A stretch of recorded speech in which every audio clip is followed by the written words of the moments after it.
Welcome to বিকেএছ পাঠশালা। বিকেএছ পাঠশালাত আপোনালোকক স্বাগতম জনালোঁ। যেনেকৈ আপোনালোকৰ স্ক্ৰীণত আজি হৈ যোৱা HS ফাৰ্ষ্ট ইয়েৰৰ ইংলিছৰ কুৱেশ্যন পেপাৰ লৈ আহিছোঁ।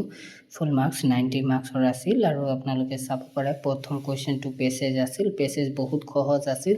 পেছেজৰ পিছত আপোনালোকৰ পেছেজৰ টাইপে এটা কুৱেশ্যন আহিছিল, এইটোও বহুত সহজ আছিল। তাৰপিছত আপোনাৰ গ্ৰামাৰ ছেকশ্যনত চাব পাৰে যে বহুত সহজ কুৱেশ্যন আহিছিলে। ডিটাৰমিনাৰ যি আহিছিলে, do you have any complaint against me হ'ব।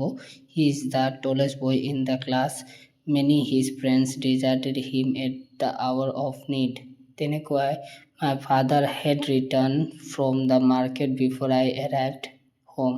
কাৰেক্ট এনচাৰ যেতিয়া থাকে আপোনাৰ পাষ্ট পাৰফেক্ট এটা ছাইডত থাকিলে এটা ছাইডত পাষ্ট ইনডিফিনিট হ'ব, তেনেকুৱা চেঞ্জ হৈ যায়।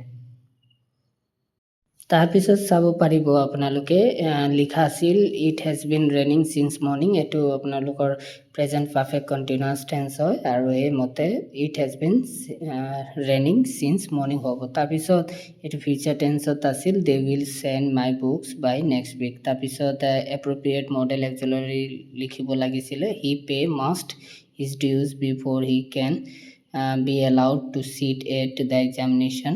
আৰু Abhipasha should listen to what her parents say, এইটো আছিল। তাৰপিছত আপোনালোকে চাব পাৰিব যে কাৰেক্ট কৰিব লাগে আৰিয়ানক ইজ চিনিয়ৰ টু অনুৰাগ হ'ব।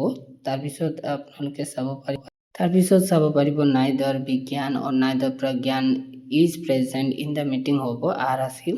তেনেকুৱা এইটো কমপ্লিট কৰিব লাগে sentence. Pragya said to Papu, how are you? He replied, I am fine. It nice to see you. Come in our village. এনেকৈ আলোচনা হৈ আছিল আৰু এইখিনি আছিল আপোনালোকৰ যোনটো আজি গ্ৰামাৰ পোৰ্চনটো। তাৰপিছত ইয়াত আপোনাৰ ডু এজ ডাইৰেক্টেড আছিল, চাব পাৰিব। ইয়াত দিয়া আছে যে কেনেকৈ কি কৰিব লাগে।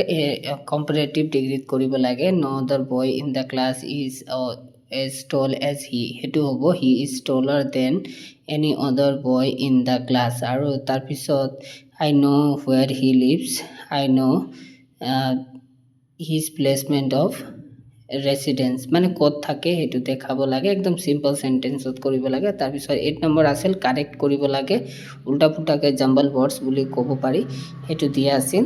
তো Shikha is the most beautiful girl হ'ব। লগতে আপোনালোকে চাব পাৰে আৰু ইয়াতো দুটাহে কৰিব লাগিছিলে। আই হেভ নেভাৰ চিন এ টাইগাৰ, এনেকুৱা হ'ব। আৰু যদি 2 নম্বৰটো কৰিব বিচাৰে an apple a day keep আৱেজ দ্য ডক্টৰ, এনেকুৱা হ'ব কাৰেকশ্যন কৰি। আৰু বাকী কুৱেশ্যনৰ এনচাৰত দি দিছোঁ। প্ৰথমৰ লাইফ হ'ব, তাৰপিছত purify and beautify birth place, এনেকুৱা হ'ব। আপোনালোকৰ সেইখিনি আছিল সলিউশ্যন। ধন্যবাদ। জয় হিন্দ, জয় আই অসম।